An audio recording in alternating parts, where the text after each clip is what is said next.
salary orders that she had a little bit about?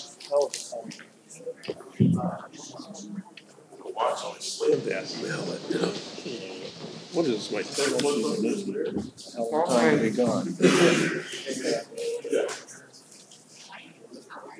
I'll have water to get this.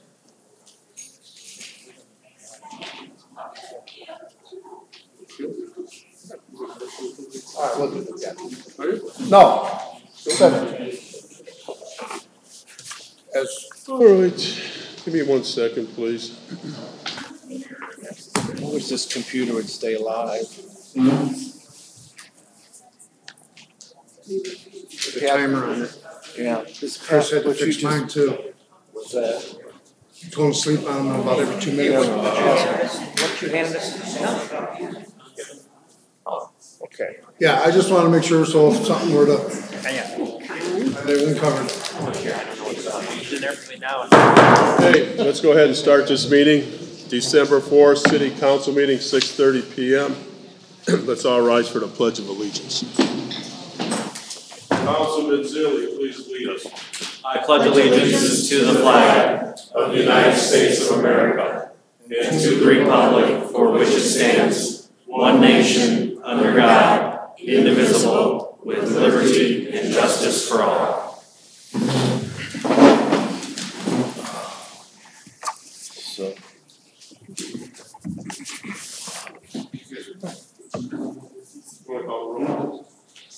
Councilperson Modesto. Councilperson Clem. Here. Councilperson Williams. Here. Councilperson Cannon. Here. Councilperson Zilli. Here. Councilperson Lynch. Here. Councilperson Prisco. Here. Minutes of the previous meeting. Is there a motion to approve the minutes? Motion to approve. Second. Clerk Treasurer, call the roll, please. Councilperson, Clem. Yes. Councilperson Williams. Here. Yes. Councilperson Cannon. Yes. Councilperson Zilli. Yes. Councilperson Lynch. Yes. Councilperson Prisco. Yes. Communication, correspondence, announcements from the mayor. As everyone can see, the mayor's not here this evening. I was told about an hour ago from our city attorney, our city council attorney, that the mayor will not attend this meeting. So I have nothing to say on the mayor's behalf. I believe this is probably the fifth, I would imagine that this is the fifth or the sixth meeting that the mayor has not shown up to a city council meeting. So the circumstances why he's not here, I have no idea. I wasn't informed by the mayor, unless anybody else has any information, but I have nothing. Reception of petitions and memorials, none. Clerk Treasurer's report. We're awaiting our tax draw, which will help us close out 2018. Property taxes come in twice a year, as we all know, and that'll come in any day now. Our wonderful county auditor, Vicki Urbanik, continues to get that to us earlier and earlier every year, which is very, very helpful because we need that in the books to then be able to get everything closed out for the year. And we'll talk a little bit more about the state of the city finances a little later on because we have some transfers and things like that to do. And everything all has to work together and be in the right order to get things done. So we'll talk a little bit more about how things are going, but that's where we're at right now, is waiting for our tax draw. So, Chris, I did have a question. We are getting a Lowit distribution this in 2019, right? A special, we get a Lowit distribution every month. The special distribution that was part of whatever bill that was, 67, I think. Yeah, I don't know if we're planning to get another one. I think we got one. It was relatively small, 40-something thousand over the summer. Okay. I haven't heard that there's another one coming in addition to that, but that was the last. Yeah, I thought that there was a special one in 19 and 20, but next year, yeah. They've given us our certified amounts, so edit next year. I mean, obviously, we only know next year is about 2.9 million, which is an increase over this year, but not, it's not anything huge. Okay. Yeah. Is that it? Officials, city officials. I know that Troy is not here. I received a email that Troy's in training. Is there anybody from the Portage PD that wants to come up and speak? Nobody from the Portage Police Department here this evening?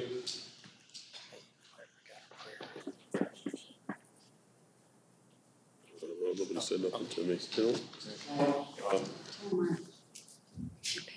Fire chief, 1 second. Fire chief? Yes. The fire chief's not here again. but we do have the Assistant Chief, Mr. Sosby. Thank you for attending our meeting. Good evening, everybody. Good evening, sir. Just pass it down to everybody. Absolutely.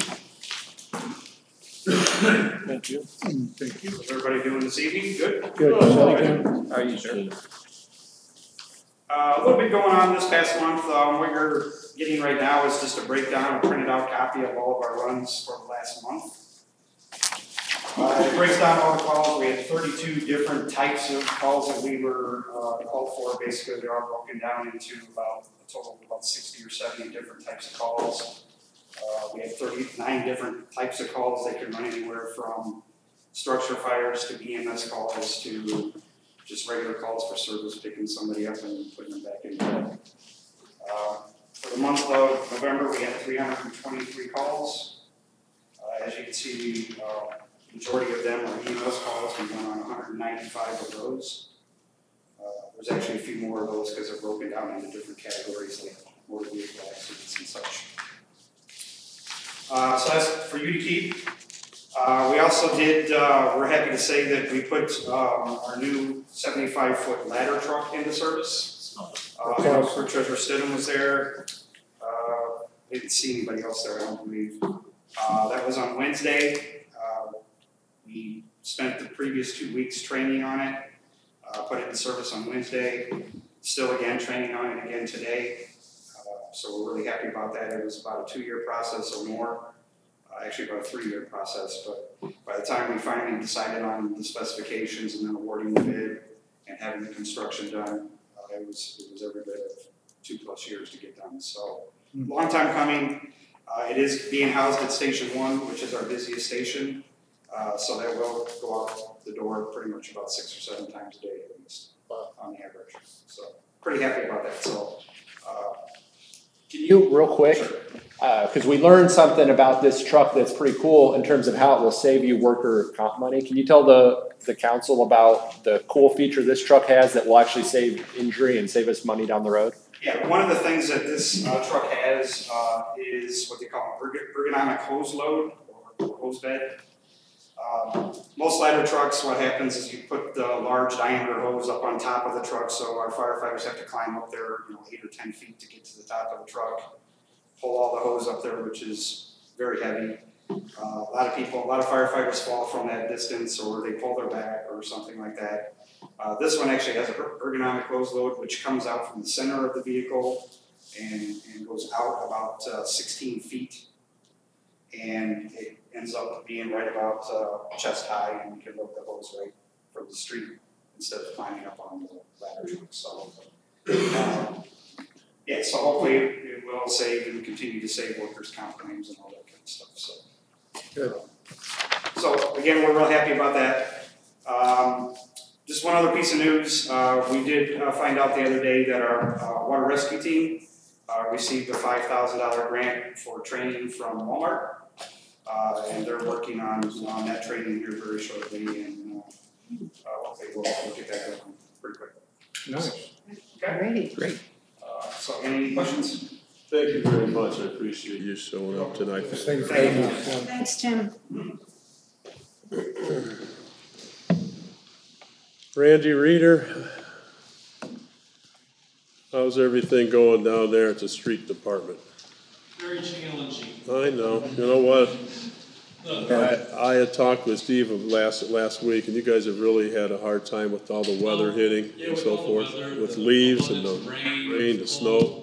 We had 4 winter events that cost us to dispatch our snow crews out. So, I mean, it's been a challenging November. We're doing all we can. We're working 10-hour days and also scheduled Saturdays when the weather allows it to get our crews out there and get these leaves picked up as soon as possible. So we just ask for the public's continued patience and just work with us. Well, I know your guys and girls are doing a job that's really good, so it's just a matter of the weather. So, When do you expect that they'll be out next?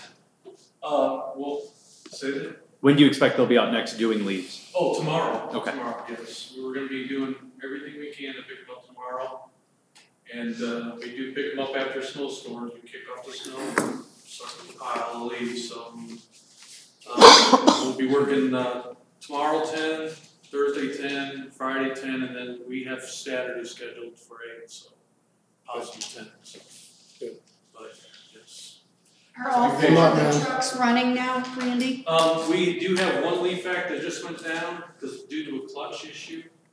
That was under warranty, so we're gonna get that back and be working condition probably next week. But we got 4 vacs right now that are working. So. Any idea when the 2 new ones will be in The service? 2 new ones right now. We had there's a back order, and you can check everywhere across the board. It doesn't matter. Leaf equipment, truck equipment, it doesn't matter. Everything is behind schedule. The motors for our 2 new leaf vacs that we just ordered are still on the assembly line being built. So as soon as those are done, then they will be shipped to manufacturer and they will be placed on the new leaf vacs. So, but that's our situation right now. The 2 plows that we just ordered, the chassis were just completed and they are now delivered to Linco, so the aftermarket could be put on the plow, the V-box spreader, and something like that. So, but there's a lot of stuff out there right now in the manufacturing that is just way behind schedule, just a demand of everything. So So when do you think the plows will be in, Randy, do you know? the plows are already in, the chassis are at the manufacturer right now, where they're on the Linco. Okay. Linco will probably have those 2 plow trucks to us in about 2 months. So after they adapt everything, put the V-box spreader, the plow on, all the controls and everything will be to us. So we're looking at 2 months. Did I see a new truck out already though the other day? That's one that we purchased last year. So We're okay on salt. yes, we were okay on salt. We had 4,500 tons approved through the state. Good, sounds good. Anybody else have anything? I have one more thing, Randy. If you could jot this down on your notes. Yes. No, over off of, there's McCaslin there and it's Woodward. You go down, there's little street down there. It's only got a couple homes on it. Yes. They never get touched down there and they get buried. And that man down there snow blows with the snow blower, their roadway to get in and out. McCaslin. All right. Yeah, fall from McCaslin, turn off Woodard, off McCaslin, all the way down to the end and it's to your left. It's just a short little street. Okay. Can you make sure that gets plowed for us? I will. Thank you. And then, go ahead. One last thing, I had talked to Steve over the weekend. There was a person on 1915 Jefferson and the garbage truck ate their toter. So, Yes, we replaced those. So. well, she still hadn't gotten it as of yesterday and now she's coming up to 1915 Jefferson. I will check it. Because she called me again and said, I don't know what to do with my garbage. Put it in the neighbor's camp. Take it to Scott's. Yeah, I'm close. Right down to leaf pickup, just real quick. Any idea where they'll be this week? We're going into zone 4, which is Thursday's trash runs. Okay, perfect. Okay, thank you very much. Thanks, Steve. I know you guys are out there working hard. I know you guys are. You guys are. Randy, I'm sorry. Pass our thoughts onto your group. They're doing a tremendous job with the adversity that they face. Okay? Keep your heads up and move forward. Is there anyone here from the park department tonight? Is the park superintendent here tonight or no? Does anybody on the city council want to talk about any of your groups, your committees? No. Nothing from the ordinance committee. Andy, where's Andy Moletta? I'm going to jump this, okay, instead of going into the first readings, because Andy, we had talked. His son has some kind of a band recital? Band concert tonight. So we're going to do these. I appreciate it. Abatements. Okay, we're going to do the abatements for Gelnex. Mr. Cannon, will you take those, please? Gelnex real property abatement and Gelnex personal property abatement. Resolution 18, is that what you want, resolution? Yeah. It is, right? Okay. Portage Common Council wishes to encourage and foster economic development within the city of Portage, and whereas the Common Council adopted Resolution 84-3 and 87-5, in both cases evidencing its desire to allow tax abatement benefits to a community and business located within the previous designated economic revitalization area. Whereas N3 Ingredients, is that right? Has submitted a statement of benefits dated 11/26/18 to the Common Council. maybe it's better going. The estimate of the cost of the new manufacturing, logistics, distribution, and IT equipment is reasonable for equipment of this type. Second, the estimate number of individuals who will be employed, of whose employment will be retained, can reasonably be expected results from the installation of new IT equipment. Let the record show this has been read. Vote to adopt. Second? Motion to adopt, sorry. Okay, the SB one forms, should we read them? Should we put them in the record and read those SB ones? Yes, at least by title. And sorry, and that was just the resolution on personal property, so you might want to do also the same for the real property resolution. Go ahead, Mr. Cannon. Sorry about that. You can do that by title. Say again? Again, you can do that by title only if you choose. Okay. Whereas the city common council wishes to encourage foster economic development within the city of Portage, and whereas the common council adopted resolution 84-3 and 87-5 in both cases, it is the desire to allow tax abatement benefits to community businesses within the previous designated economic revitalization area. In 3 ingredients is submitted a statement of benefits dated 11/26. Let the record show this has been read in its entirety. Moved to adopt. Second. The SB one for personal property statement of benefits, the name of the taxpayer, IN3, Ingredients Inc., doing business as Gelnex, address of taxpayer, 30 North Michigan Avenue, Suite 505, Chicago, Illinois, 60602 is the zip code. Name of the person, Thiago Antunes. Did we say that correctly? Okay. Your telephone number, 773-683-0124. Name of the designated body, City of Portage Common Council. Location of property, 1525 Lewis Sullivan Drive, Portage, Indiana, County Porter. Manufacturing equipment, estimated 7/2019, completion date, December of 2019. The IT equipment's 07/2019, completion date 12/2019. Estimate of employees and salaries as a result of this proposed projects. The number of additional is 12, salary $724,152 annually. Plus the estimated current values of the proposed project, manufacturing equipment, $1.5 million, logistics equipment, $60,000, IT equipment, $40,000, signed by you, sir. Okay, somebody want to get the other one while I go through here? I can take it, Mark. Go ahead, Colin, please. This is the statement of benefits of real estate improvements. The name of the taxpayer is In3 Ingredients Inc. The address of the taxpayer is the same as the last one. Let the record reflect that this has been read in full. Good. Save us some time. Mr. Maletta, you have this gentleman here. Yeah, I do. Thiago's here. So Gelnex is, I sent you a summary, but Gelnex is based out of Brazil.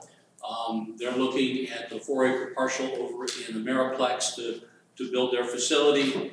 This will be their first facility in the United States. So coming into this market. Their product, which you can explain better than I can, but essentially it's collagens from animal skins. Will come in a gel form. They'll dry it and they sell that to various manufacturers, whether that be for makeup, food products, etc. So it's a very clean operation. Thiago did send over pictures of some of their operations of this process with the equipment because it's FDA approved. It's immaculately clean. It's stainless steel. It's a really cool operation. They're really a big company. They've got about 800 employees worldwide on what they do. Nice. So they're starting out kind of small here with 12 employees, but they're good paying jobs, around $29 an hour on the average. Their hope is they will grow here in the United States. So we're really excited to bring them here. This is the 7th manufacturer that we've been able to locate in Portage this year. So we're really proud of that, and I think this will be a great fit for us. You're going global. We are going global. There are a lot of international companies in Ameriplex right now. That's awesome. So again, we're asking, for your consideration on the tax abatement for both real and personal property. So does anybody on the city council have any questions for this nice gentleman or Mr. Maleta?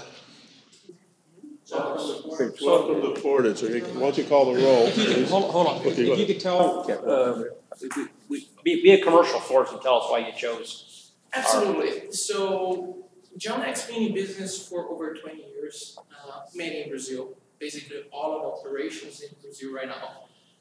We have over 800 employees back there. And we sell the product to 50 different countries all over the world. And the US is a big part of that. It's about 30 to 35% of everything that we manufacture in Brazil, we sell here.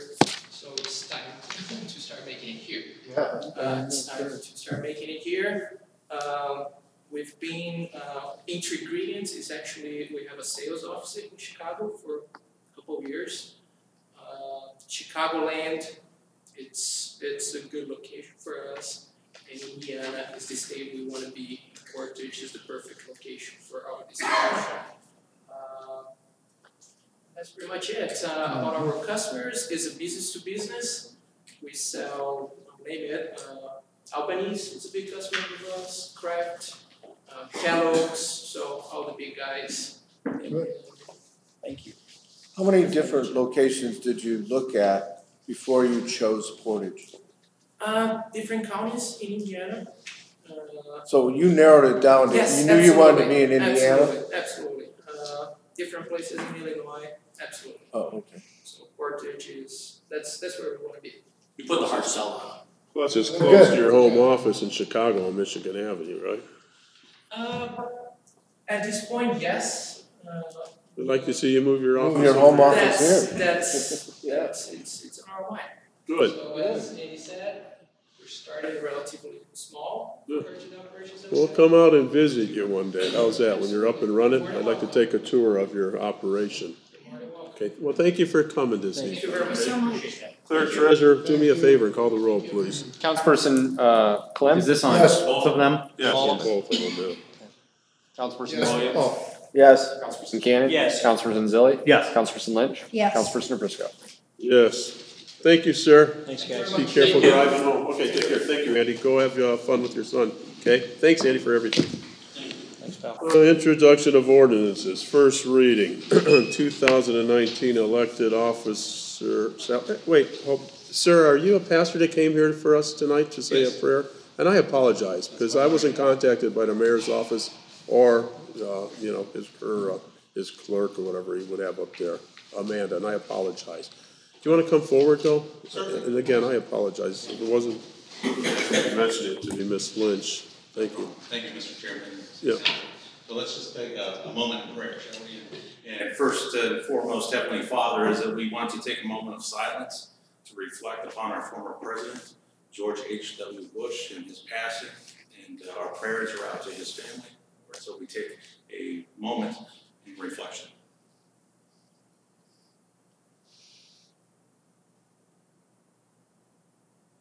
Heavenly Father, we thank you as well for this community. We thank you for those in our city council that have also taken the sacrifice, they and their families, in order to help us to oversee our city. We wish to thank you for that, Lord, and all of the blessings in which that you have bestowed upon us over this last year, due to the effort of the people up front here, and Lord, those who are been on the ground, that as we have already witnessed with some of them, Lord, the street departments, Lord, those who have kept us healthy, Lord, and taken care of things from a medical standpoint, our fire departments, our police departments, Lord. We just ask that you just continue to be with those who continue to sacrifice their life, Lord, so that we may have an incredible community, one that is safe for our children, Lord, one that truly, as we also see, Lord, that it helps provide economic benefits, Lord, for the Northwest Indiana. Lord, I just also then, Lord, thank you for each of these individuals up front, that, Lord, that may they be blessed, Lord, as they have blessed us, both corporately and individually over this last year. We look forward to what the council will continue to do through your efforts, Lord, and your guidance to them in this upcoming year as well. And we just thank you that you can help us to continue, Lord, to have impact, not only on those in our city, Lord, but those who drive the highways, Lord, that run through our community, and that we can be a beacon of hope, Lord, for those in Northwest Indiana and for the greater area. So with that, we thank you so very much as we continue, Lord, this meeting tonight. It's in your name we pray. Amen. Hey, sir, what is your name in church? I apologize. I know I've seen you many times. Quite right, and probably some people in about the community. My name is Pastor Kevin August. So just like the month, we are a two-year-old church plant here in Portage. My last stop here was in Decatur, Indiana. And we were called here in order to plant what's called a home community.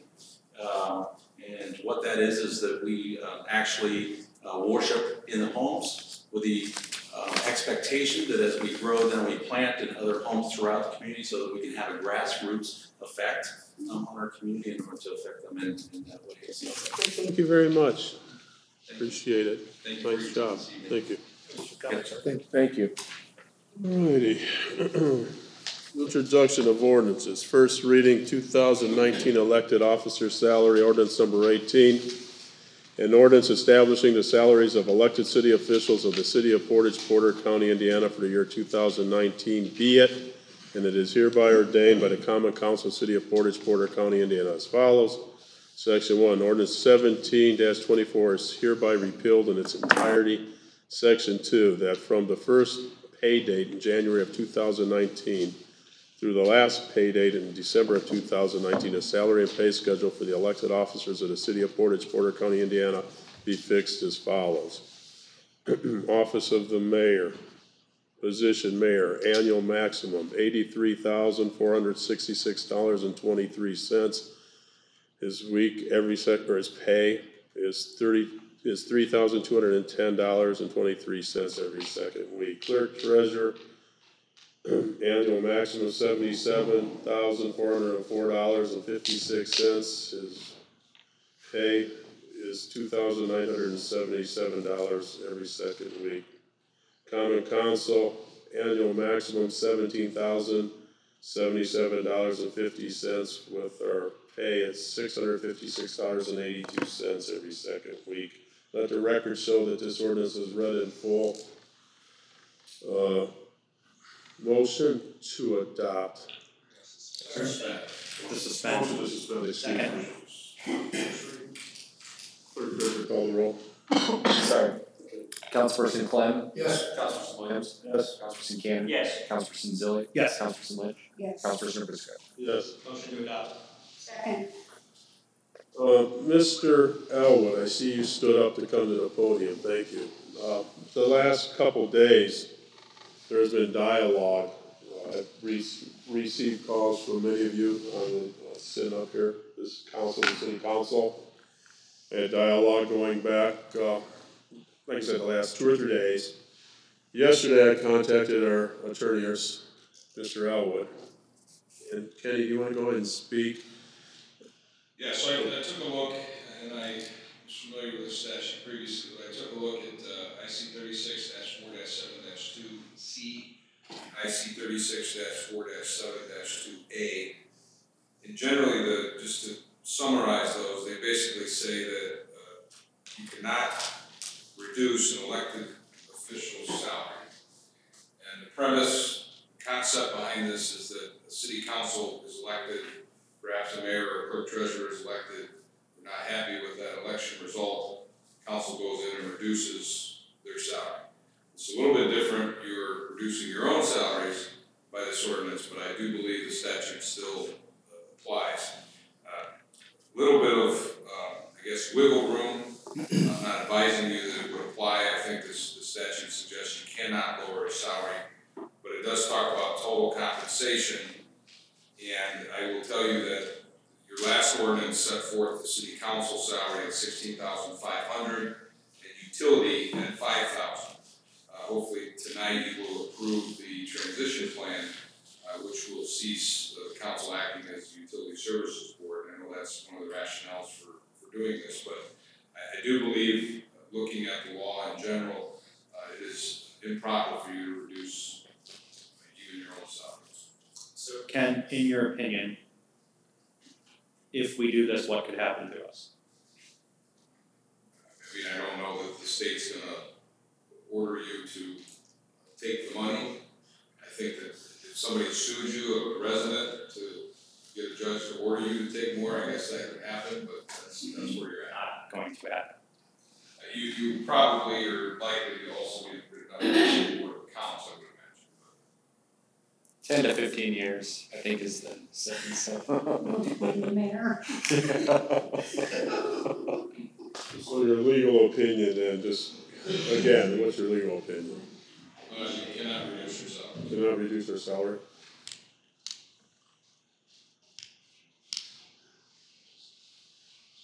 Okay, that's your opinion. Thank you.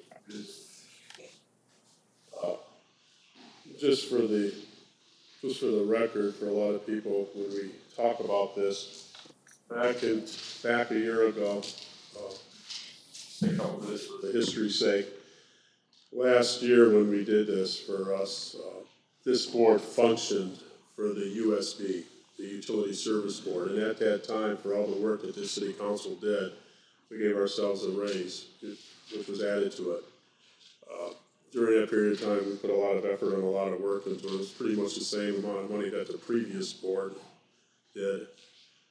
And it was warranted, so there was talk about, since we're not there anymore, going back to this salary, to our original salary. So that's where we stand, with sort of a small bump.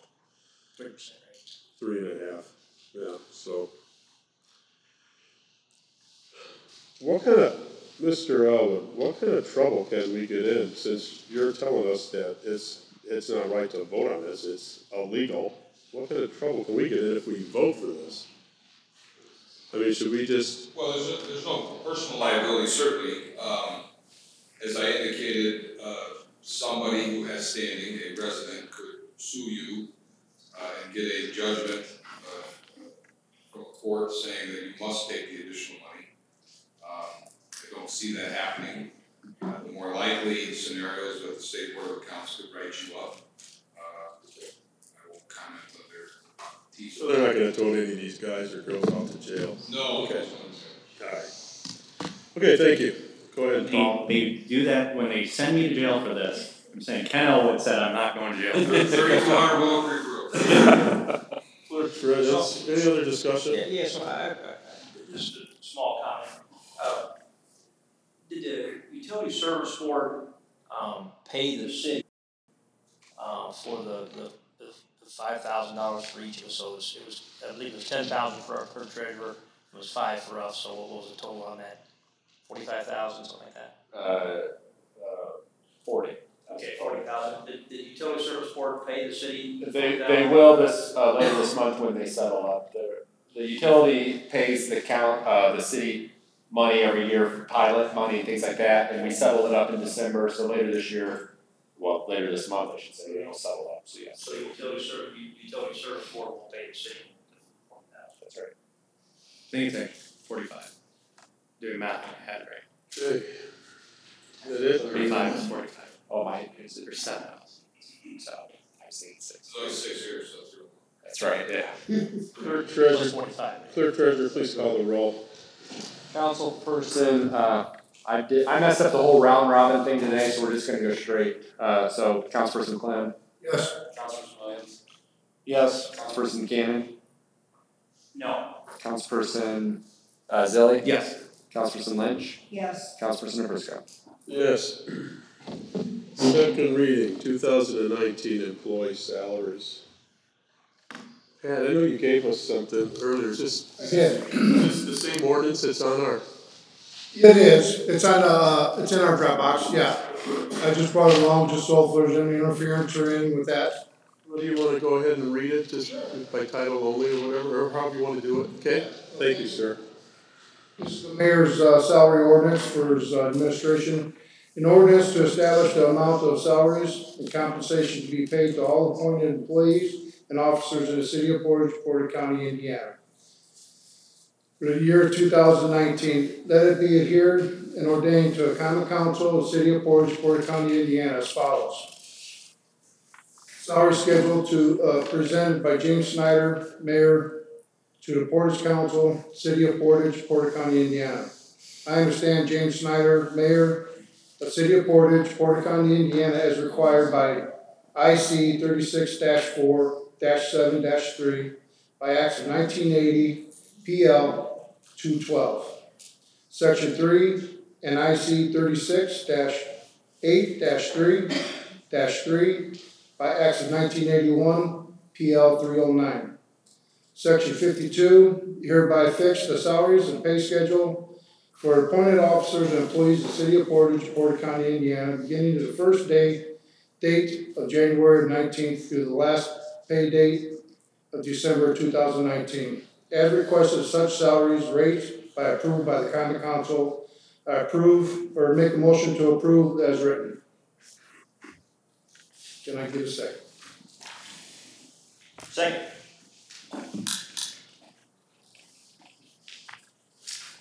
Anybody want to talk about it? Discussion? I have a question, Mark. If there is a particular salary that we have an issue with, does the mayor have to change that? Or he presented these numbers to us. These are his numbers to us, right? Mm-hmm.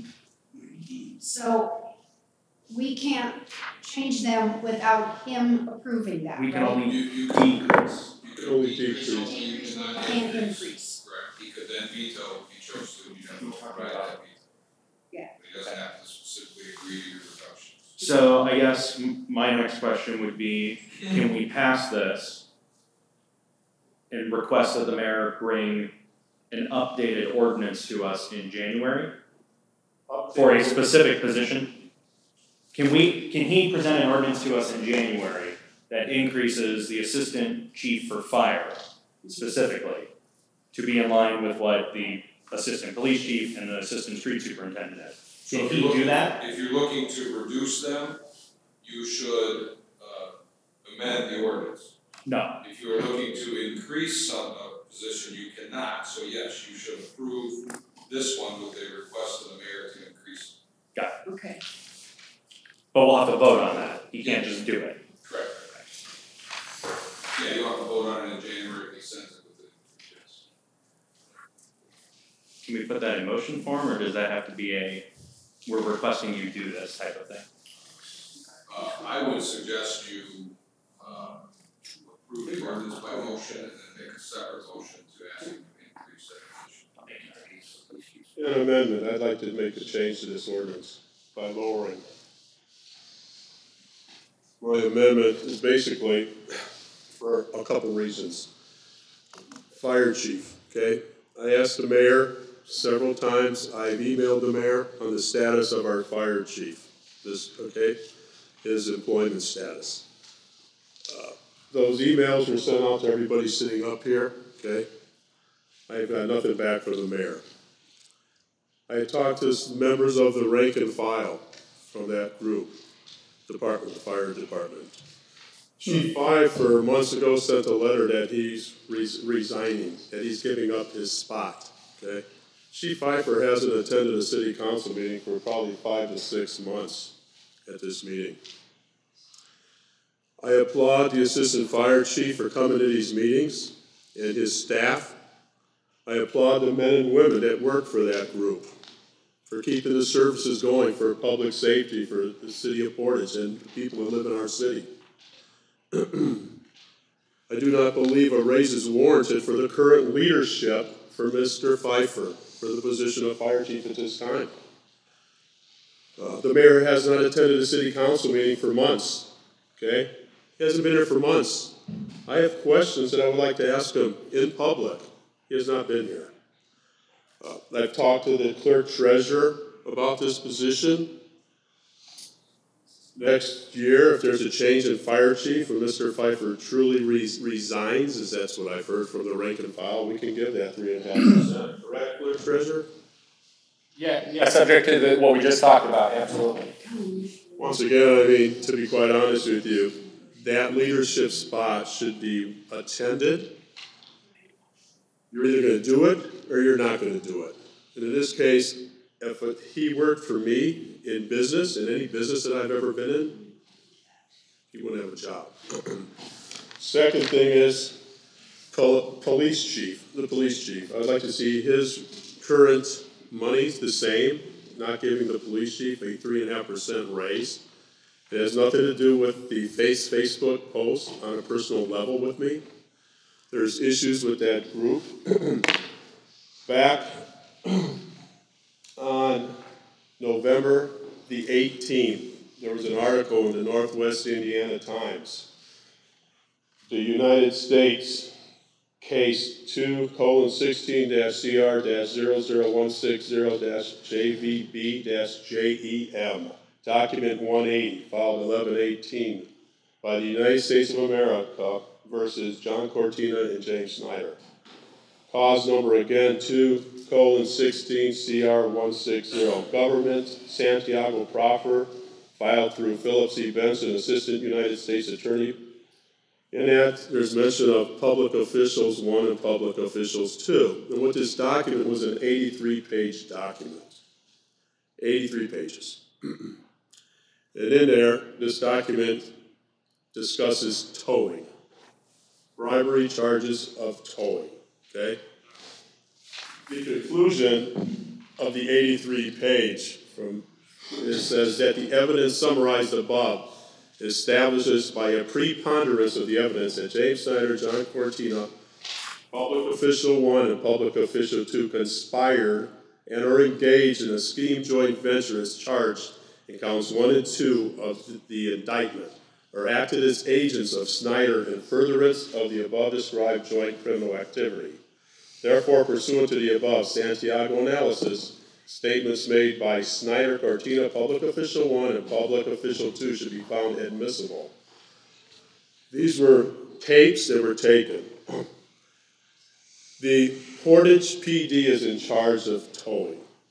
I don't know whose public official 1 is or who public official 2 is, okay? But there's leadership in the Portage PD, and the leadership falls on the police chief at this present time. Something happened with the Portage PD department, I truly believe, as part of this. I don't know who, but I believe through reading through the 83 pages, that it's apparent. So, my recommendation is, once again, I'd ask, make a motion for this amendment, that the police chief and fire chief stay the same until next year. Again, I just think it's morally and ethically wrong at this time, so. So there's a motion on the floor and a second and an amendment.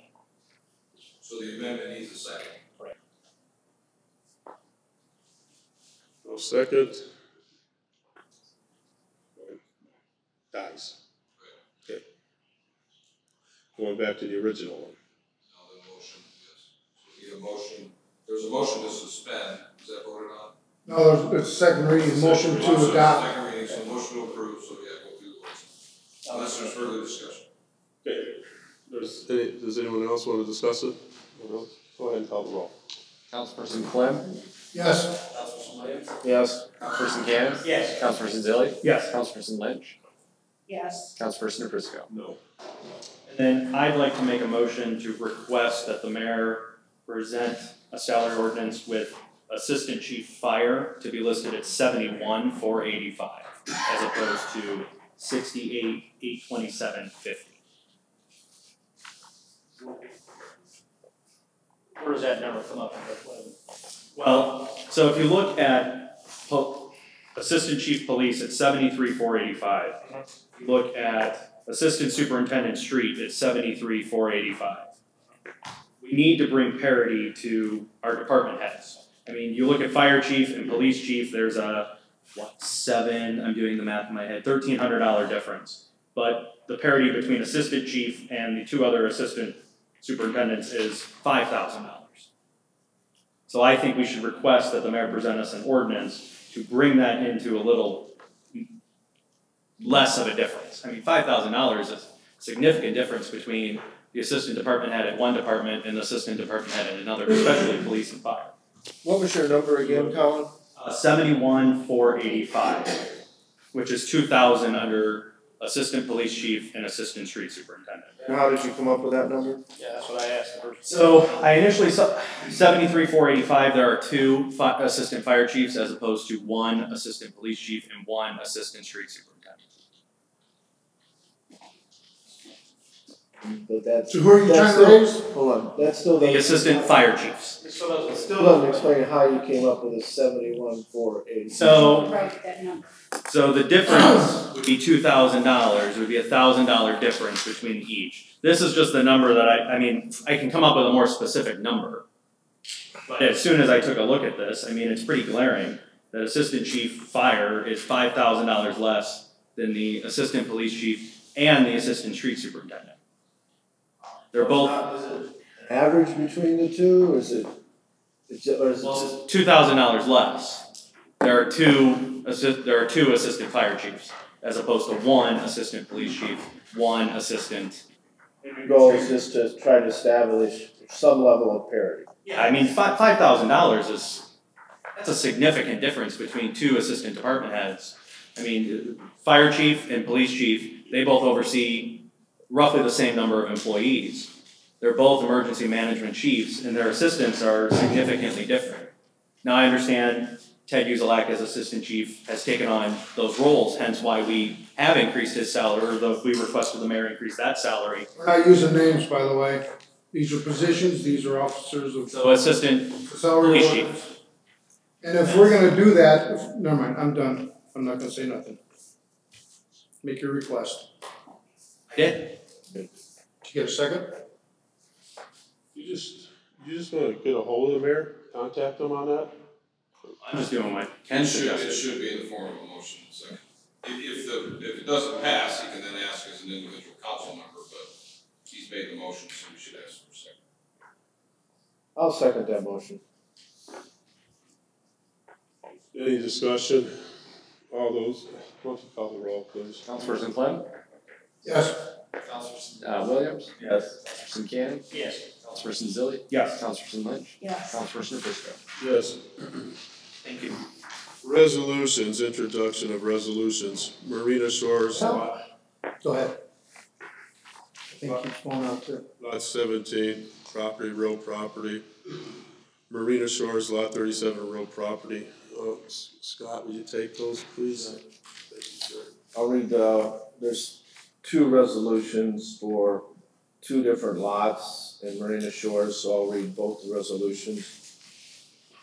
Whereas the Portage Common Council wishes to encourage and foster economic development within the city of Portage, and whereas the Portage Common Council adopted ordinance 16-13, evidencing its desire to allow tax abatement benefits to a community of properties located within the previously designated economic development target area. And whereas Nancy McCoy, Lot 37, has submitted the statement of benefits dated 11/2/2018 to the Common Council.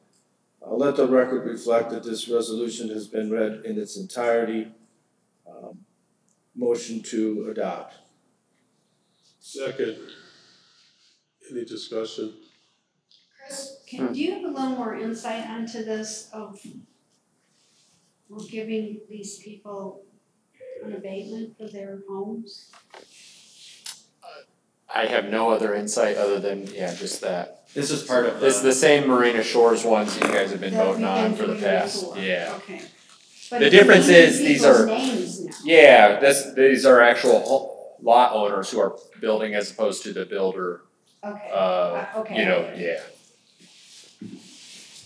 We'll go, Mr. Chairman, can we vote on that resolution? I think there's been a motion and a second, right? Can I have a comment on that? This already been passed to the developer once, now we're doing it again to the homeowner? Okay. We can do them both at the same time, correct? Yes. Okay. Yes. All right, Unless somebody requests they be separate. Both at the same time. Resolution number 18, whereas the Portage Common Council wishes to encourage and foster economic development within the city of Portage.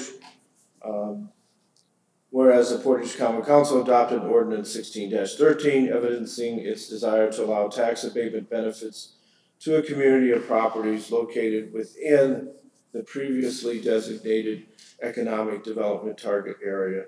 And whereas Helen Morris, Lot 17, has submitted the statement of benefits dated 11/2/18 to the Common Council. Let the record reflect that this resolution has been read in its entirety. A motion to adopt. So we have these two resolutions that we're adopting. Second. Any discussion? I have a question. So now we're gonna start giving tax payments to property owners buying lots? Over at Marina Shores, that was part of that initial. Yeah, that was the Marina Shores to the developer themselves, not the home, not someone to come in later and bought a lot and. So,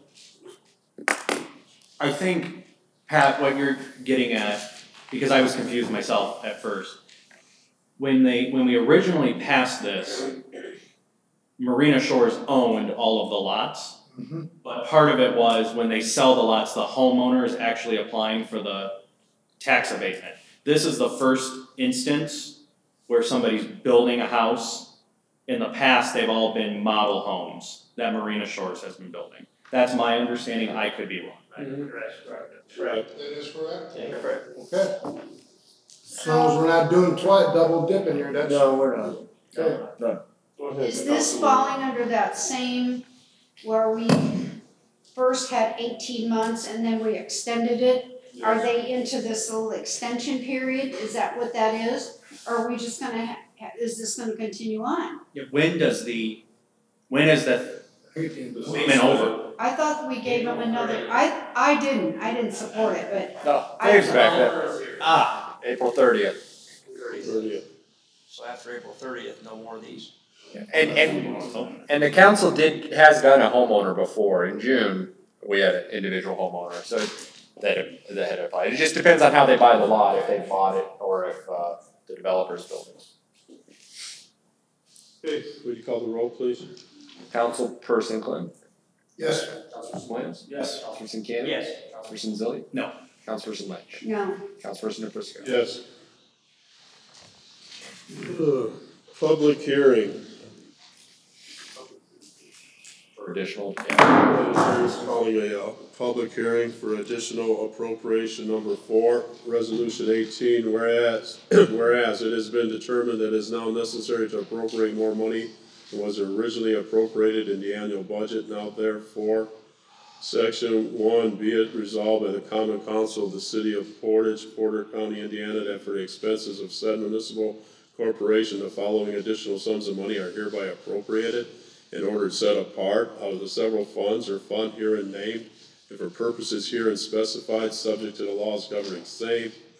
Corporation surtax appropriation number 445-270-392, appropriation title. Muni surtax, miscellaneous charges, total 300 series increase, 1.5 million is the amount. Corporation Park Impact Fee appropriation number 214-220-420, appropriation title PRIMPNR, development and impact, total 400 series increase under $55,000. Passed and adopted by the Common Council City of Portage, Porter County, Indiana, this 4th day of 2018. Motion to adopt. Second. Public, is there anybody from the public that wants to speak for?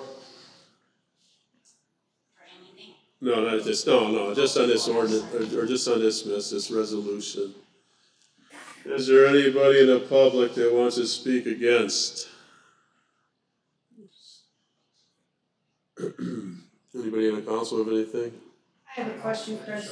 Is that $155,000 the purchase of the Downey Lake? Is that what that is? Just, interesting. Okay, the chair closes the public hearing. Clerk Treasurer, please call the roll. Councilperson Clem? Yes. Councilperson Williams? Yes. Councilperson Cannon? Yes. Councilperson Zilli? No. Councilperson Lynch? No. Councilperson Nafrisco? Yes. Various transfers number 4. Councilwoman Lynch, will you take that, please?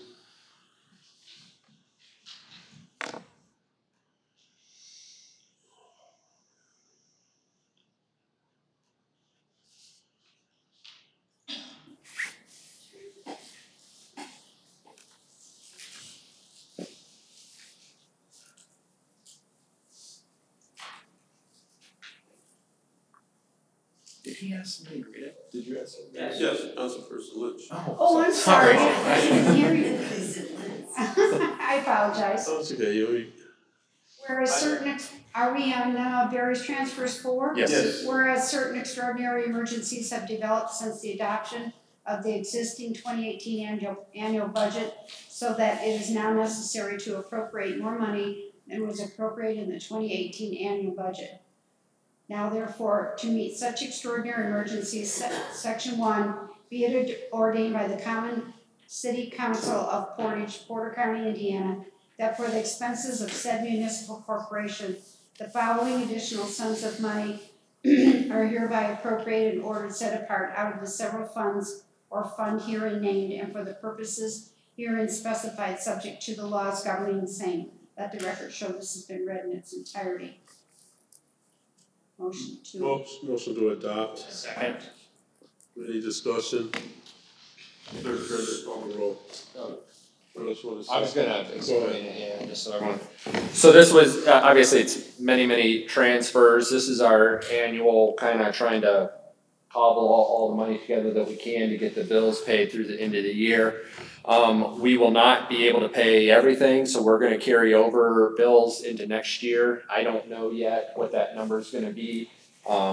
It's at least 200 and some odd thousand, and as bills come in through December, we'll get a final tally. We do have some, I guess the one issue area was as you know, as the council, we're not to end any appropriation in the negative. We will not be able to do that, unfortunately. So that the Parks Department salaries will end in the negative, $40,000. So we talked earlier about State Board of Accounts. That's going to be a write-up from the State Board. I'm not sure why that is, why they went over in their salaries, but there was not enough money to transfer within their budget to cover that overage. So that's something obviously the council should be aware of, and something that's going to need to be figured out. So these are some of the things that we've been dealing with this year that we haven't had to deal with in the past. I think I mentioned a couple meetings ago that the budget has been under more stress this year than in any of the previous years that I've been around. And so that's been a struggle. And the council has set the budget. You guys set the number that's supposed to be lived with. That's the number to live within, and some cases that wasn't complied with. So that's where you're at. And we're stuck because it's payroll. I gotta pay them for what they work. So I can hold bills, which we're doing, that we don't have appropriations for, but when it comes to payroll, whatever payroll gets submitted to my office, we got to pay it. Let me ask you this, Chris. The budget committees submitted a budget for the park that was more than enough to support the park. Now you're saying that they're in the red? Yeah, they'll be in the year in the red. So is it mismanagement of the funds? What's going on here? Does the park board pass something that we're not aware of? I'm not aware that the park board has done. I don't know. This is my first learning of this, and I'm on the budget committee, and this is the first I've heard of any of this. Yeah, and I think we all knew, right, back in December of last year, January, that there was going to be some issue, because as you'll recall, now we're getting really deep into history here, but in December, the council passed a salary ordinance that excluded the Parks Department because there was some disagreements over park salaries. The budget, however, was based on certain salaries for the Parks Department. My understanding is the salaries approved were higher than what was budgeted by this council. Approved by the park board. Approved by the park board, because I think we had, between Greg and Ken, they had determined that the park board could set their own salaries. Now, if you read the statute, it says they can set their own salaries subject to what's budgeted. So, these are all things. I mean, was there a change there somewhere? Excuse me, somewhere. Well, the park board has set those salaries different than what was budgeted. Well, we budget, that's why I'm confirming. I have a question for Ken. Yeah, and I don't think all of it is just the difference in raises or whatever you want to call it. I'm assuming it's overtime and those types of things. I have a question for Ken, and maybe he doesn't have the answer at this point because I want to put him on the spot. But what role can we play as a council to hold the park department accountable for their expenditures, especially in this situation where they've exceeded how much money was budgeted? I mean, do we have any authority, any capability to hold them to the fire? You could lower their budget this year. I remember vaguely Tough question. what Chris is talking about, and I remember Greg and I researching. I don't recall exactly what the research said, but I can tell you that the parks is a unique entity in that they have bonding authority. It's not like another regular city department. So I could see the law saying what Chris said we concluded last time, which was that we can budget it, but the Parks Department can pay more in salaries. I'm sure that the recourse is budgeting. You guys have the budget authority, and so the recourse is always in the budget. So ultimately, setting the budget and holding them to that budget is two different things. If you don't give them the money to pay it, and they don't end up paying bills, whatever those classification of bills are, it's the park department that's contracted for those bills, so they're the ones that are going to get sued. So if it's a continuing problem, obviously you fund them at the level you think they should be funded. And that's not a good answer. No, but I can relate to what you're saying, that's what we did, and they still went over. It's tricky with wages. Again, my office can refuse to pay invoices, bills to vendors because there's not money available. And that's one way that the council holds accountable the departments. But when it comes to wages, my office is certainly not going to not pay someone the wages owed because that's not their fault. I understand. Sure. So that's you got to do what's right. That's not the employee's problem. Absolutely. So Chris, explain to me, does the park board, the board now, do they receive a budget from the superintendent of parks to get approval for the various items in their budget? So the park board, just like you guys do on the utility side, you approve a claims docket. The park board approves a claims docket every month that shows what line item is being spent and how much. Otherwise, they're subject to the council setting their budget. So they are bound by your budget. But like Ken said, because they are their own board, the enforcement mechanism, I suppose, becomes difficult. Right, they have a little more autonomy than other boards in the city. Yeah. Okay.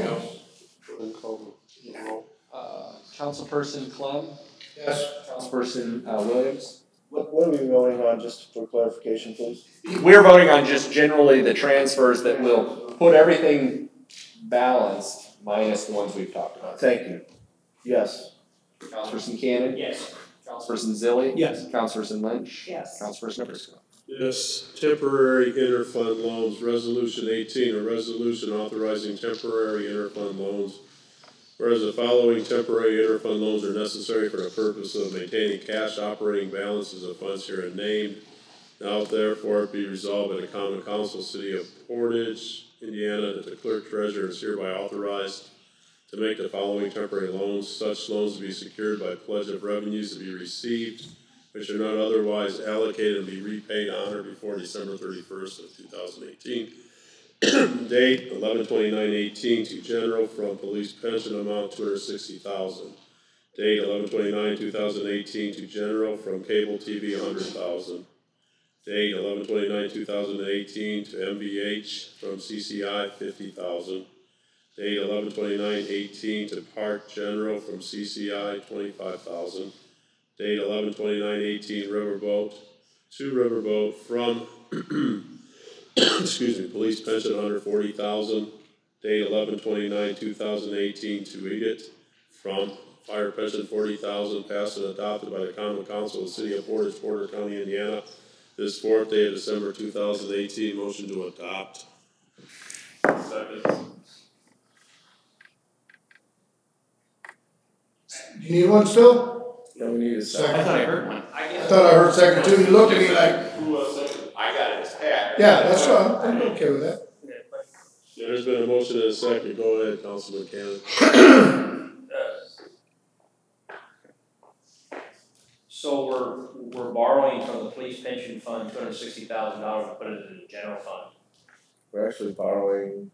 We're borrowing more than that. Yeah, borrowing, I mean. 240, yeah, okay. 300,000. Mm-hmm. 400,000. 400,000 from the police pension fund. Is that, For general, it's 260,000. Sure. I was getting ready to say Sorry. riverboat, 140,000. So explain the riverboat. What's that about?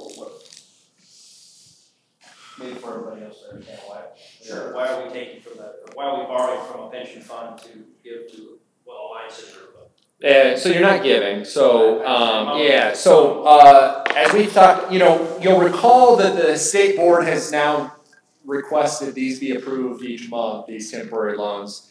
The temporary interfund loans is, as you all know, there's, 60 different city funds. One bank account, 60 funds. So all the cash is in the same bank account. These are all just book transfers. Because of cash flow differences, some funds at some time on paper are in the hole.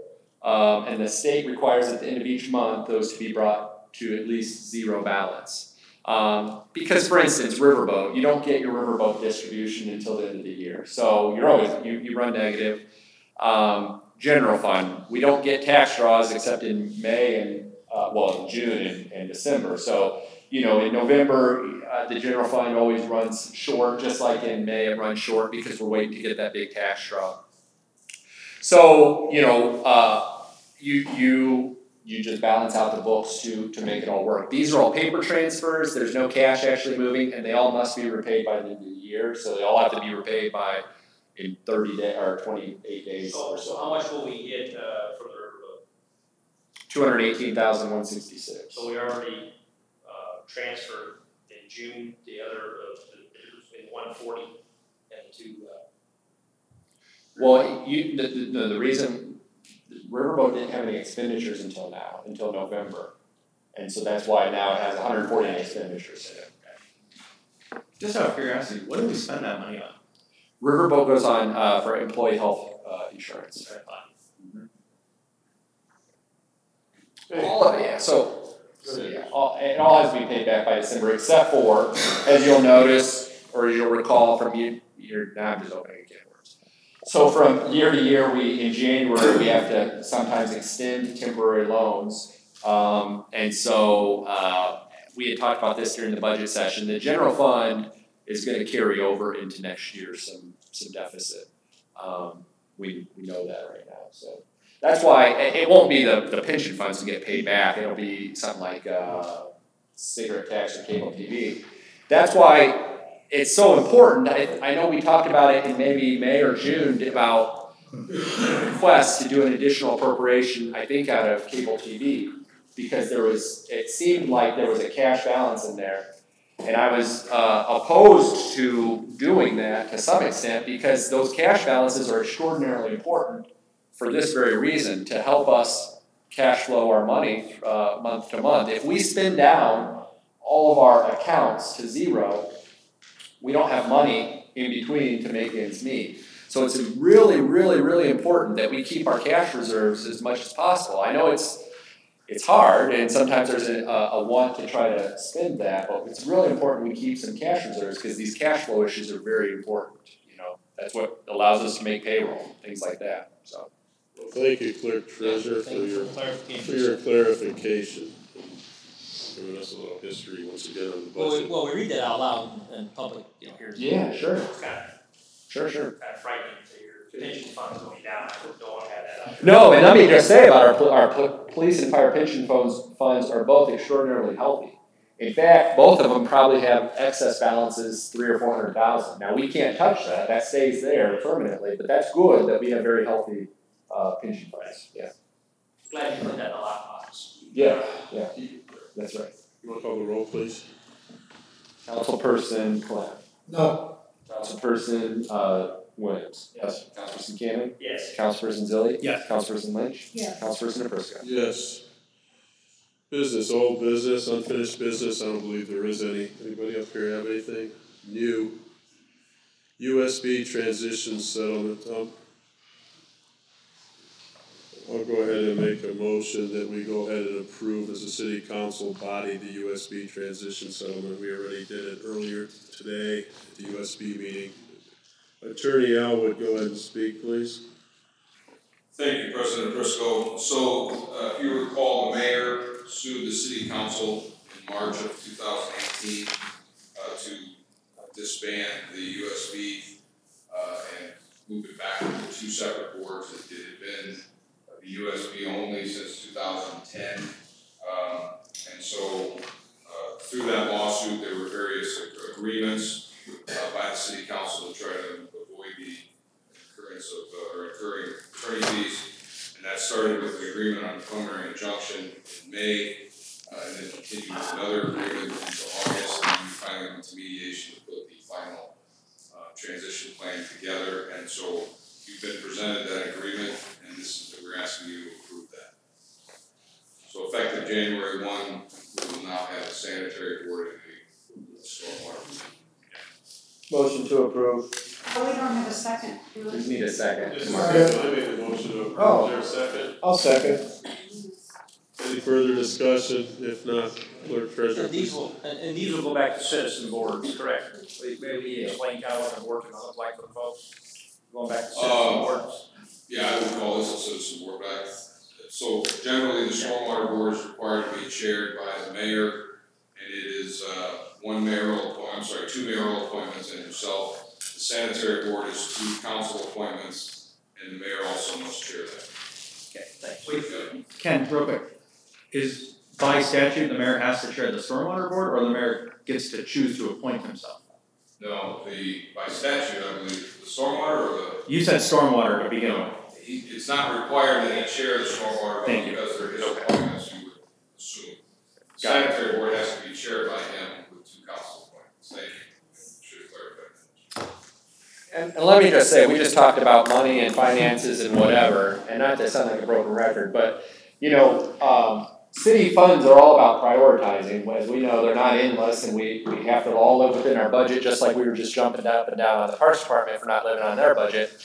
And this whole charade cost the taxpayers $250,000 just on his side, plus, the defense. I was sued, the council was sued, and we had to defend ourselves. $300,000 for what? I don't understand. That money, we talk about priorities. Was it a priority to sue the city council to do what? $300,000 could have paid for a lot of things. That could have, paid for some of the budget overruns, could have made sure we are able to pay our bills at the end of the year, but instead we shipped $300,000 to the mayor's attorneys down in Indianapolis because he wanted to sue the city council to get his way. I think it's nuts. I think it's not a good use of funds or good prioritization, and here we are today, $300,000 poor and nothing to show for it. Well, what's really sad about it is when this board and earlier, I said what a great job everyone on the city council has done and the staff. But the reason why this board, or why we did the USBs, just like you're saying, is the writing of $93,000 worth of checks without approval from the previous board. I mean, who does that in life? Sad, but I agree with you. Well, and it was more than the checks. It was vehicles and trips and just frivolously spending money. I hate to vote for this. I know it's somehow saving us money by not going to court. I hate that we have to vote for this, but it's better than going to court and it costing $600,000 at the end of the day.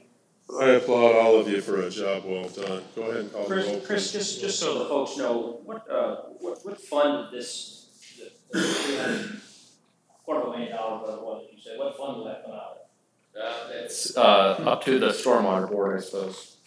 So it doesn't come from the city general fund? So, no, it will not come from the city general fund. can we say? It should. It should. Can we safely assume that the stormwater board It shouldn't be spent, but. Can we safely assume the stormwater board is going to use the increased stormwater fees to pay for this, as opposed to paying for stormwater work, so people's streets don't flood. Right. It's gonna pay legal stuff.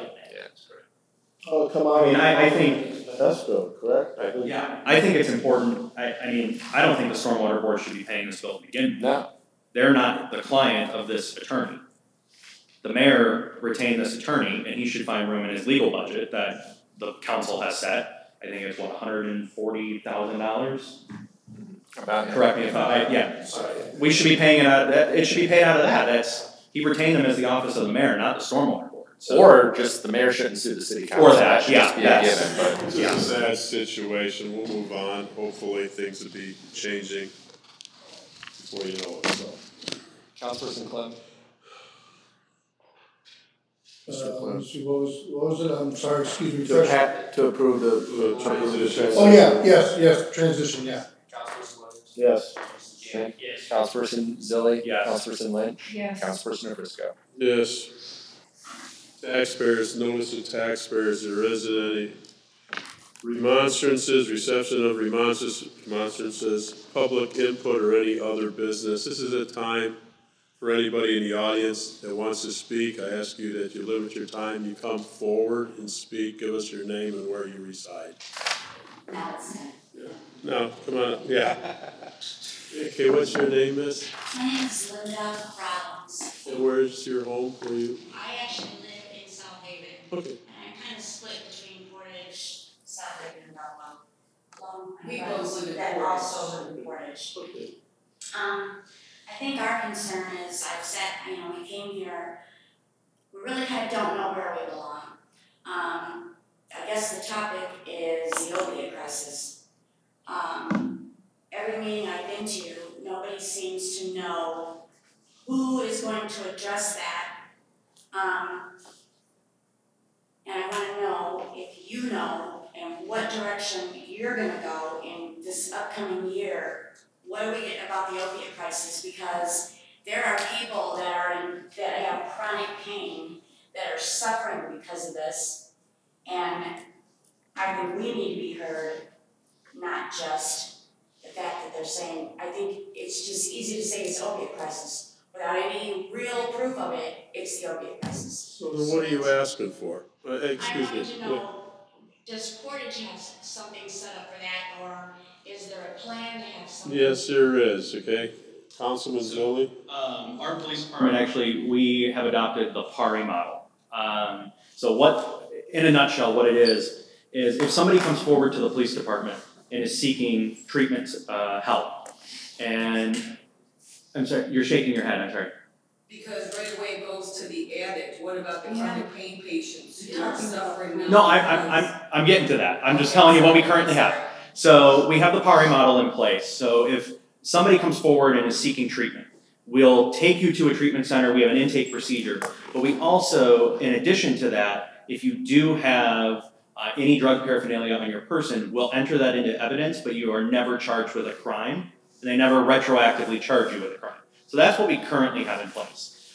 Just in November last month, I actually spoke on a panel at the National League of Cities Conference in Los Angeles about addressing the opioid crisis in small cities. And it was specifically geared at cities of Portage's size. I spoke on that panel with Chief Tim Simon from Newtown, Ohio.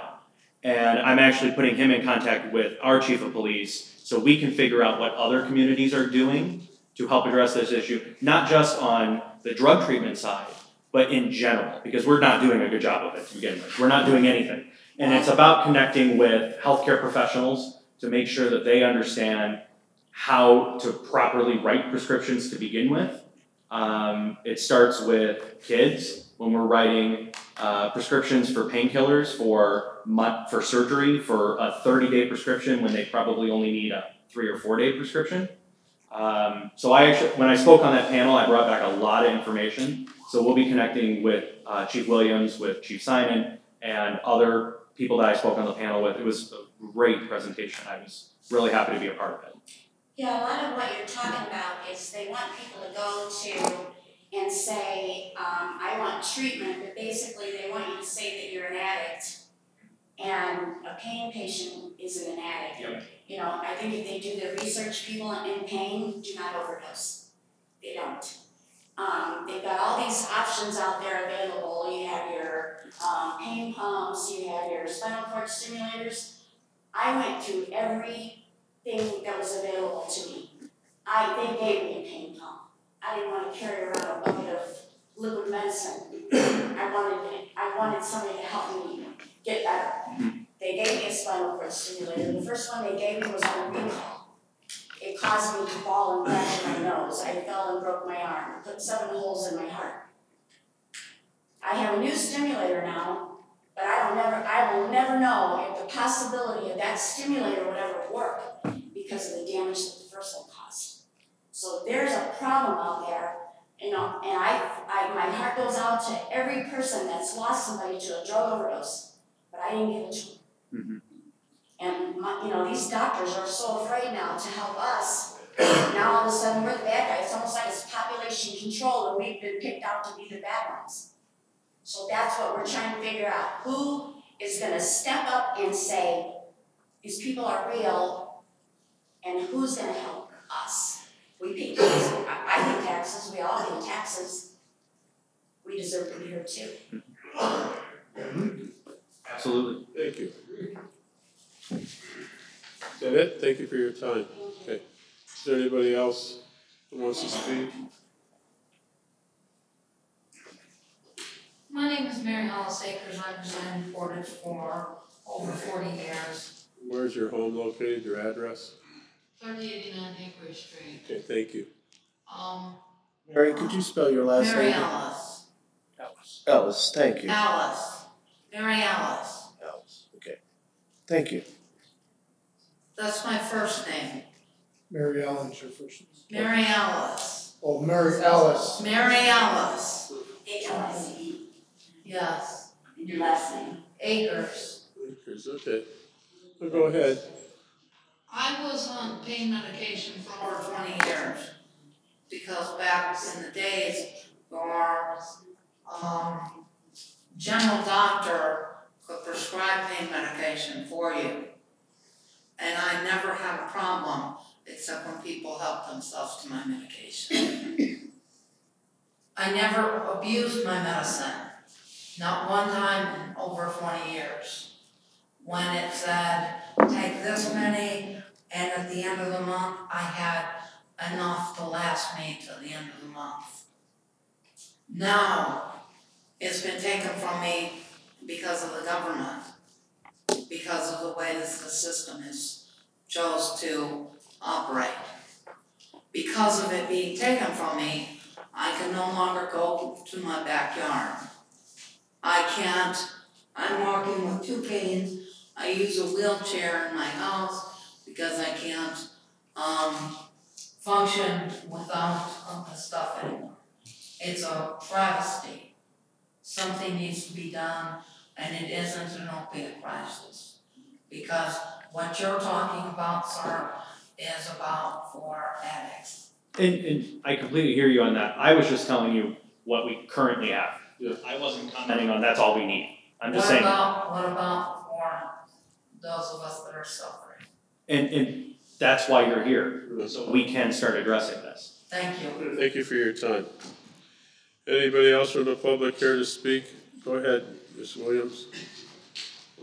My name is Vicki Williams, and I live at 1963 Jackson Street. And mine's just some comments and kind of get some people up to speed on something that's going on. I said, if you've been noticing signs in people's yards, especially in the 3rd District, stating just be kind, I'd like to tell you the backstory. Our next door neighbor has a sister living outside of Indianapolis. This past summer, to give the neighborhood children something productive to do, they started the Just Be Kind Club. It's not about any cause or statement, political or religious, rather it's simply an attitude that people should adopt. I stopped asking people if they would display them when political signs were sprouting up because I didn't want it to be associated with any candidate or party. Some candidate signs were put in the yards after the fact, but it was very few. In fact, I moved ours to the other side of the yard or the other side of the driveway away from our political signs. A couple of times I was putting the signs up in various places and I had people asked me for one, and because of what it meant to them. One had some road work being done over on the far west side of the city, and she was concerned because of the way people were driving carelessly through the neighborhood. Another man stopped me on Samuelson Road. He backed up and he hollered that he wanted to know about the sign. And I thought he was going to give me some heat about it. But instead, when I explained and asked if he liked them, he said absolutely. He said that I referred to school buses and the way people often disregard the signs and the lights on the buses when children are either getting on or off, and that this was a reminder. And I told him, whatever people take away from those 3 words, that's what it means. And after a conversation that we had, it was a really good conversation, he expressed some concerns about what was going on here in the city, and I told him to come to the city council meeting and to address his concerns, because I said, as a taxpaying citizen, he has the right to be heard. It's becoming more apparent that people are blaming others when they don't want an answer for their actions, or they don't know the answer. However, if you don't know the answer, admit it and then find an answer. For 25 years I taught school, and for 20 of those years I taught 7th graders. And in order to build trust, if they asked a question and I didn't know the answer, I would say to them, I don't know the answer, I will find out the answer, and I would have it to them within the next day or 2. And if I didn't know the answer, I would send them to somebody that could. Don't just have a vision or make a promise, because visions are just that, and promises made are not always promises fulfilled. There are those in politics that want to be and feel they deserve to be heard, but they don't always listen. So this comes back to what was said today, that the pastor was saying about George H.W. Bush. I heard about him on TV on Saturday, and some of the people were talking about him after he passed. A man who had written speeches for him said that he would listen very carefully before speaking or making promises, and whenever this speech started becoming very self-congratulatory in tone, he would insist that it be taken out. At the May 18th, 1988 Republican National Conference, convention, he said, I'm a quiet man, but I hear the quiet people that others don't. And that was a word that I heard about him all the time, about being quiet. There are those who quietly work to try to get things done, sometimes getting the deserved credit, sometimes sharing the credit, and sometimes giving up the credit, because the job's been done and that's what was important. At the end of the Cold War, Bush set about carrying out that which Reagan had started, and this even included the coming down of the wall in Berlin. He served in various positions just by being kind. He said, we can be caring. He demonstrated this when he shaved his head in support of the 2-year-old son that was one of his members of the Secret Service who had cancer. And he was telling one of his media adversaries, and she was on TV, and she said, we used to go around all the time. She said that I was going through a very difficult time. And he said, I'm here. If you need me, you call me. You need a shoulder to cry on, I'm here. Some of the other things about him and his presidency that were said were, can we get back to the level of decency that was once part of politics? Principle and class need to return. It is said that some people say that they say what they need to say to get elected, and then after being elected, they show their true self.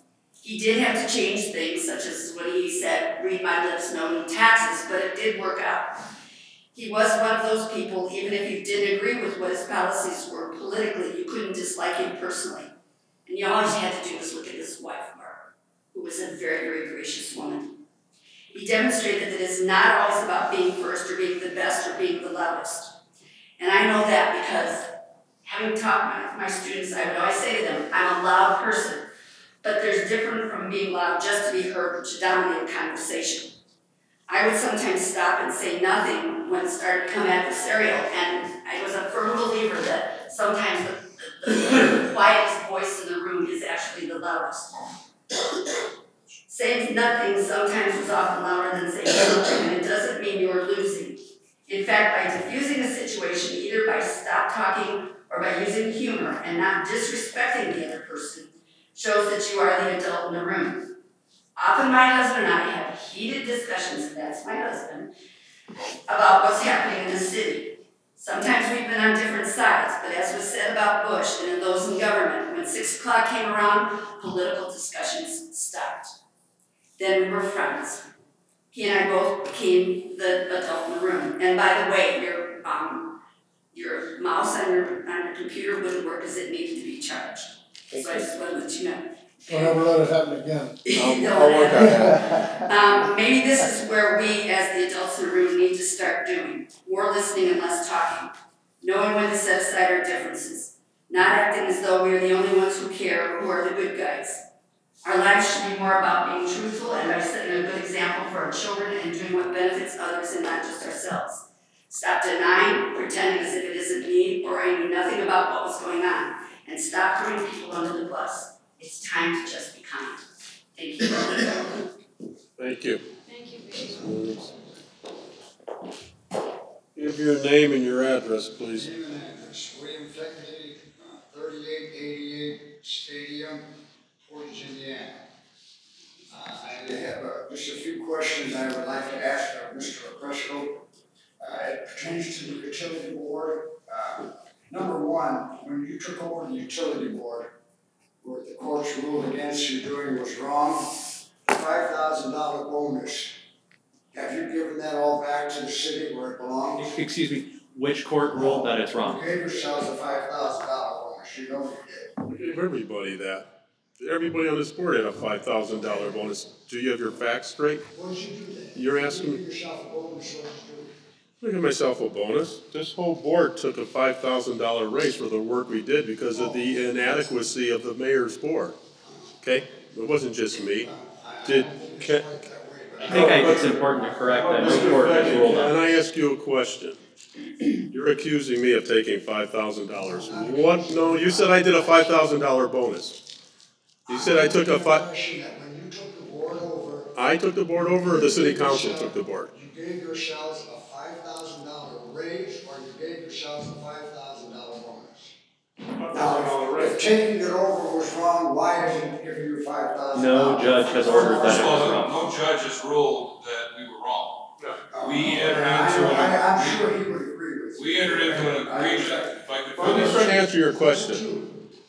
Number two, the attorney that was serving on the utility board before you took it over, the young lady, is she back on the board? Trina Spence, I have no idea what the mayor's going to do in hiring. Is it? No, that's Greg Sapkowski.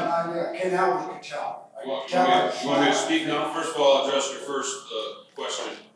There was no court that ruled that what we did was illegal.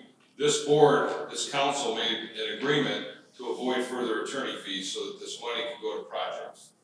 To answer your question, I have no idea who the stormwater board is going to. I know the lady was Miss Spence that you asked about, I believe, Mr. Feckley, and I don't know what the mayor's going to do. I guess I have to do a little more research to find out. Okay, so the young lady hasn't been returned to the board. The same legal firm is representing the board, right? Who's collecting the delinquent utility bills? Now, I can talk to you subject, Mark, because I sat on that board and I know how it was done. How is it being done today? Explain to the folks here how it's being done today. It's all collected in-house. I was gonna say, my office collects. There's a new process involved where you can lien the property. There are very little, if any, collections being done by outside legal counsel. I haven't seen any outside my office collection. Okay, all I'm telling you is that when I was on that board, I just came off that board 3 years ago. It was being collected by a clerk in the utility office. She sent out one warning letter, a second warning letter. The third warning letter would tell you that if you didn't pay it, when you go to pay your taxes, there'll be a lien against your home and you will pay it. That's how it happens now. That's how it All I happens know is before Snyder became mayor, delinquent bills were being collected by a legal firm that cost the city somewhere close to $400,000. Okay, that's all I'm saying. You're reading from a political flyer? Huh? You're reading from a political flyer? No, Ken, when you sit here and you know what has going on, these people are tired of you raising everything for them, but I don't think we're doing a good job how we spend our money. Well, I'll tell you what, Mr. $250,000 Mr. Feckley, this is a final note. Thank you for speaking, okay? But I'm going to tell you something right now. This board has done an incredible job with the Utility Service Board. Their due diligence was far better than the boards you've served on in the past, so. Thank you. Have a great holiday. Anybody else want to speak? Mr. Royal, give your full name and address, please. John Royal, 2569 Contact. Happy holidays, first of all, to the council. Thank you. You as well, John. I'd like to see the mayor here at the meeting someday again. But nonetheless, the biggest thing in the news as of now for our city is about this wheel tax. What is going to be done to do the shortfall? From my understanding, we're going to lose $1 million. Is that right, Chris? Chris could explain it. Go ahead, Chris. Just tell them what the situation was in your email. Sure. So, I mean, there are 2 previous years the city has applied for and received grants from the state of Indiana using the wheel tax collected in that year for a match, 2016 and 2017. The 2018 program, which the deadline was August 15th, required that the city had their 2016 program closed out before that deadline. The city was notified in April of this year that in order to close out their 2016 grant, to make them eligible for a 2018 grant, that the city had to repay $150,000, give or take a little bit, of the 2016 money that they accepted but could not spend. Had to return it to the state. My office was notified of that. We notified, the mayor's staff was notified. They notified us. We notified the mayor saying, please authorize payment.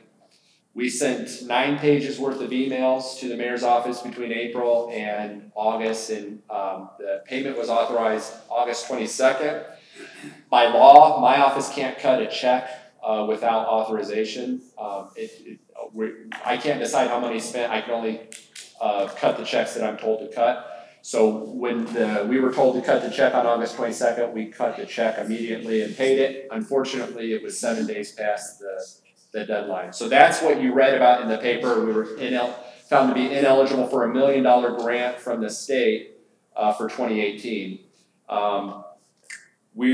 So that answers your question. So my question is, the onus should be, the reason we are not able to accept that additional grant money this coming year is because the mayor's office in timely fashion, in a timely manner, give you the authorization. So I guess my question, since you're asking this, would be, if we didn't spend the money, where was the money? I mean, we spent it. So, to understand how paving is done, we don't, I shouldn't say we, the Board of Works has not, they don't separate the grant from the regular paving we do every day. So they do it in one big contract. And that contract gets paid out as we go along. Well, as part of the project closeout process, the mayor has to report to the state how much of that contract was for the grant and how much was for other stuff. When that calculation was all done, that's when the state said, look, of the grant projects, not enough was spent, so you need to return the money to us. So that's the background on it. So a Colin's question, where did the $150,000 go? To the paving project. Yeah, the paving project. So it went in the contract. And then we had to pay it back, and didn't have the money to pay it back. I think, in connection to that, I think at the January meeting, we need to have an ordinance in place to specifically segregate the any future community crossing matching grant funds from all other city funds and make it a restricted fund.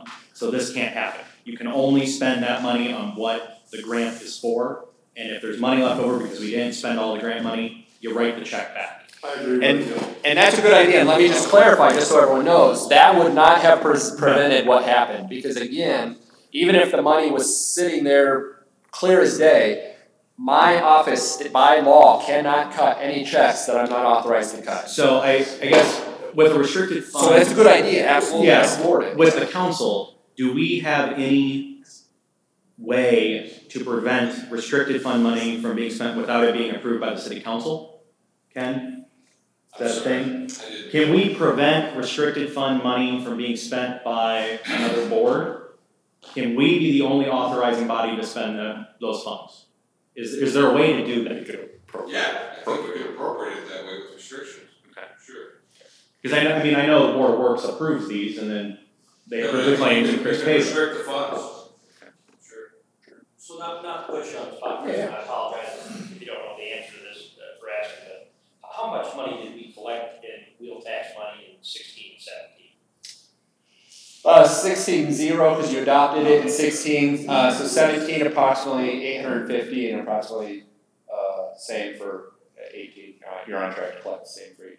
So 850,000 did go into paving projects In years. So it's always a year behind. So 17's wheel tax was for the 16 grant program, hence the repayment. 18's wheel tax was for 17's grant program. Next year's wheel tax is now unallocated. It is available for paving, absolutely. Yeah. But it won't be matched. But it just won't be matched. And then we cannot have blips like this in the future. So the 850,000 was matched by the state. We didn't spend all of their 850,000. We had to send back 130. In both years, in both 16 and 17, actually, we had to send back money. Or under grant money. Yeah. And then we sent it back in 17. In 17, they withheld it out of our 18 draw. Okay. Because there was money to hold from. Okay. So then there's another grant period in January of 2019 that we will be ineligible for because Fallen Timbers wasn't completed. Correct? So yes, that's what we've been told by NDOT. I received an email Friday that the mayor's office was renegotiating the contract with Reith Riley to be able to report to the state that they have closed out the 2017 grant cycle, even though Fallen Timbers remains undone, in an effort to try to qualify for the January grant fund. So we'll see. Completed the project. We'll know December 15th because December 15th is the deadline to qualify. Very sad, the situation. We cannot have blips like this. Attorney Elwood, would you try to work out something so that we have a safeguard like Councilman Zilli brought up? I know he mentioned to me a week ago. Yeah, I think about mid-January would be easier to work out. Say something about mid-January? Yeah, about mid-January. You know, and that's one of the issues too. It's just so that the audience knows a lot of the questions that a lot of people bring to us falls on the back of the mayor, okay? And as you can see, the mayor, once again, is not at this meeting after this is probably, I don't know, 5th, 6th meeting not being here. So some of the questions we do feel for you, but we do not run the city. We are the budget being part of the city. So, okay, wheel tax, you know, just going back to the wheel tax, I've talked to people on the council that voted against the wheel tax that know that the revenue source currently, we don't want to lose that. We don't want to lose that. Out of all the cities and towns in northwest Indiana, I only believe there was 2 possibly that voted against the wheel tax, or not voted against it, but didn't start a wheel tax. The city of Hammond, and I believe, what is it, Lake Station. Those 2 entities, or those 2 cities and towns, I believe were the only 2. So it's been positive, we've been able to do some things, but when things like this happen, because our clerk treasurer cannot babysit the administration to the point where, you know, don't get things done. Sad situation. Is there anyone else that wants to? Pastor Cooper, how are you? Well, that's awful fast. We want to get out of this meeting. A question about, has the council been informed about anything that's happening with the discharge on Lake Michigan? We've had this before. This is another thing that all calls and so forth that came in on anything like that was going through the mayor's office. And once again, he's not at this meeting again for who knows how long. So I haven't had an opportunity. I believe I read earlier, and I was working so I could have misread it, that what was discharged was not something that is permanent, so it's not a contaminant. I could be completely wrong, but Joyce? The last information that we got was a copy of a letter from U.S. Steel, an item, I'm trying to remember everything, something to do with, they didn't include enough deflower, whatever that is, in some sort which is what caused what looked to be soap in the water. And it is not a contamination concern, nor is it some sort of chemical that's within U.S. Steel's program. Yeah, the headline is U.S. Steel report says foam didn't contain regulated pollutants. Item to issue report next week. There you go. That was part of what U.S. Steel told us that they would do. Multiple times. Many times. I think we have someone for the moose slide, right? Move on, yes. Put on forward, sir. Okay. I'm Michael Dorr. I'm 2711 Hickory. I'm also the administrator of the Portage Moose Lodge, 3775 County Line Road. And everybody's been complaining or had their little statements. We want to give something to the city, to give to the fire department to pass out, and the fire department and the police departments. Tommy Moose. It's a dozen of them. So to give it to children when they're not feeling well, maybe an auto accident, a fire. There's a lot of different things that happen with the police and fire department where perhaps it would help calm the child if they got a little stuffed animal. That's right. Thank you very much for your thoughtfulness. It's the moose because we're the moose. Yeah. It's Tommy Moose. Yeah. Sometimes you want these. Sometimes Set them right at the end there. We'll get Assistant Fire Chief to come grab them. Tim, if you want to. Sometimes Councilman Briscoe needs one of those to calm him a little bit. You know what? I might just take one, calm me down a little bit. Yeah, you need a little, teddy bear, a little moose. I went over, hey listen, I went over to visit Councilman Cannon one day. He said, come over for some coffee, right? He's laying on the couch, he had 6 or 7 teddy bears. We'll give him one of those. This one doesn't come with cat bear. Moose did this a lot in the past. I know. Yes. And they haven't done it in years. And Thank you. our new group that's running the lodge now, we feel as though we should be doing this at least once a year. Well, thank you very much. Be back here. Thank you. Thank you very much.